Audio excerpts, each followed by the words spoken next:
Ang kapanganakan ni Jesus. Nang mga panahong iyon, ang emperador ng Roma na si Augustus ay gumawa ng kautusan na dapat magpatala ang lahat ng mga mamamayan ng bansang nasasakupan niya. Ito ang kauna-unahang census na naganap ng si Quirinius, ang gobernador sa lalawigan ng Syria. Kaya umuwi ang lahat ng tao sa sarili nilang bayan upang magpalista. Mula sa Nazareth na sakop ng Galilea, pumunta si Jose sa Bethlehem na sakop ng Judea, sa bayang sinilangan ni Haring David, dahil nagmula siya sa angkan ni David. Kasama niya sa pagpapalista ang magiging asawa niyang si Maria, na noon ay malapit ng manganak. At habang naroon sila sa Bethlehem, dumating ang oras ng panganganak ni Maria. Isinilang niya ang panganay niya na isang lalaki. Pinalot niya ng lampi ng sanggol at inihiga sa sabsaban, dahil walang lugar para sa kanila sa mga bahay panuluyan. Nagpakita ang mga anghel sa mga pastol. Malapit sa Bethlehem, may mga pastol na nasa parang at nagpupuyat sa pagbabantay ng kanilang mga tupa. Biglang nagpakita sa kanila ang isang anghel ng Panginoon at nagningning sa paligid nila ang nakakasilaw na liwanag ng Panginoon. Ganoon na lang ang pagkatakot nila.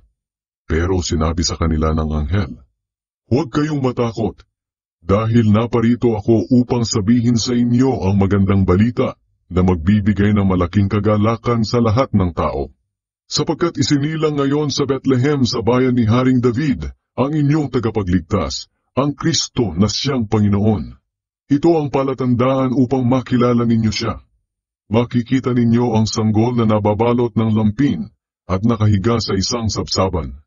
Pagkatapos magsalita ng anghel, biglang nagpakita ang napakaraming anghel at sama-sama silang nagpuri sa Diyos. Sinabi nila, "Purihin ang Diyos sa langit, may kapayapaan na sa lupa sa mga taong kinalulugdan niya." Nang makaalis na ang mga anghel pabalik sa langit, nag-usap-usap ang mga pastol. "Tayo na sa Bethlehem at tingnan natin ang mga pangyayaring sinabi sa atin ng Panginoon." Kaya nagmamadali silang pumunta sa Bethlehem at nakita nila sina Maria at Jose at ang sanggol na nakahiga sa sabsaban. At isinalaysay nila ang mga sinabi sa kanila ng anghel tungkol sa sanggol. Nagtaka ang lahat ng nakarinig sa sinabi ng mga pastol, pero iningatan ito ni Maria sa kanyang puso at pinagbulay-bulayan ang lahat ng ito. Bumalik sa parang ang mga pastol na labis ang pagpupuri sa Diyos dahil sa lahat ng kanilang narinig at nakita, na ayon nga sa sinabi ng anghel. Pinangalan ng Jesus ang sanggol. Pagdating ng ikawalong araw ay tinuli ang sanggol at pinangalan ng Jesus. Ito ang pangalang ibinigay ng anghel bago siya ipinaglihi.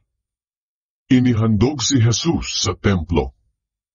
Dumating ang araw na maghahandog sina Jose at Maria sa templo ng Jerusalem ayon sa kautusan ni Moises patungkol sa mga babaeng nanganak upang maituring silang malinis. Dinala rin nila ang sanggol sa Jerusalem para ihandog sa Panginoon. Sapagkat nasusulat sa kautusan ng Panginoon, ang bawat panganay na lalaki ay kailangang ihandog sa Panginoon. At upang maituring na malinis si Maria, naghandog sila ayon sa sinasabi ng kautusan ng Panginoon. Isang pares ng bato-bato o dalawang inakay na kalapati. May isang tao roon sa Jerusalem na ang pangalan ay Simeon. Matuwid siya, may takot sa Diyos, at sumasa kanya ang banal na espiritu. Naghihintay siya sa pagdating ng haring magliligtas sa Israel. Ipinahayag sa kanya ng banal na espiritu na hindi siya mamamatay hanggat hindi niya nakikita ang haring ipinangako ng Panginoon. Nang araw na iyon, sa patnubay ng banal na espiritu ay pumunta siya sa templo. At nang dalhin doon nina Maria at Jose si Jesus upang ihandog sa Panginoon ayon sa kautusan, nakita ni Simeon ang sanggol.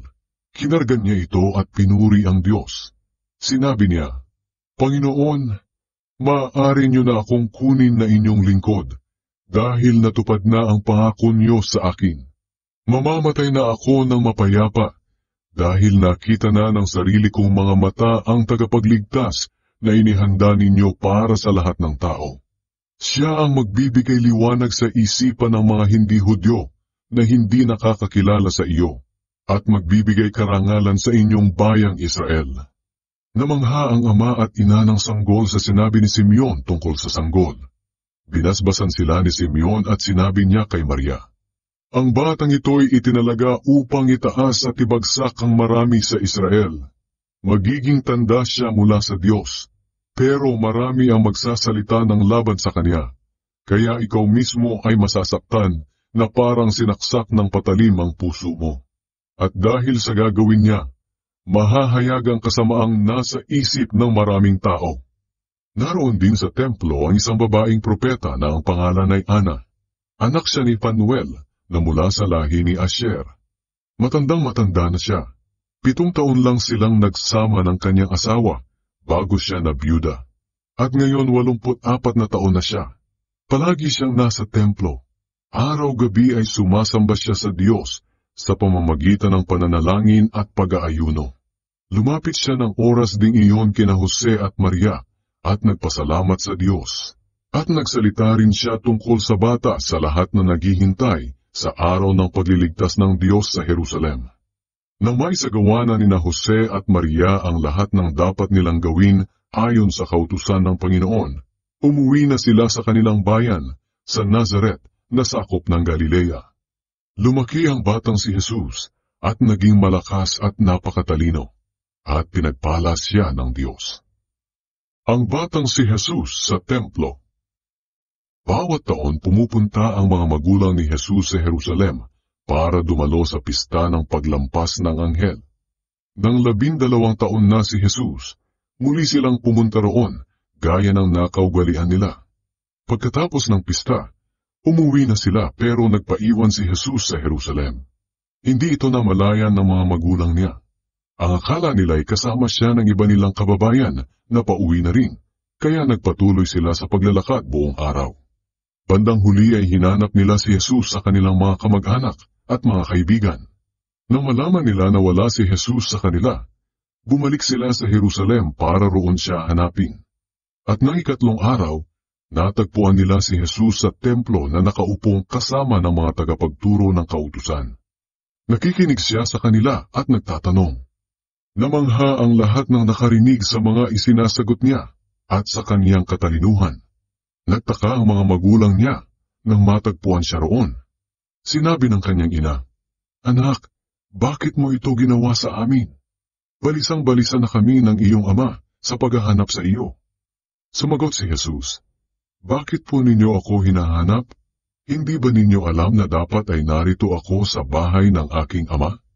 Pero hindi nila naunawaan ang ibig niyang sabihin. Umuwi si Jesus sa Nazaret kasama ng kanyang mga magulang at patuloy siyang naging masunuring anak.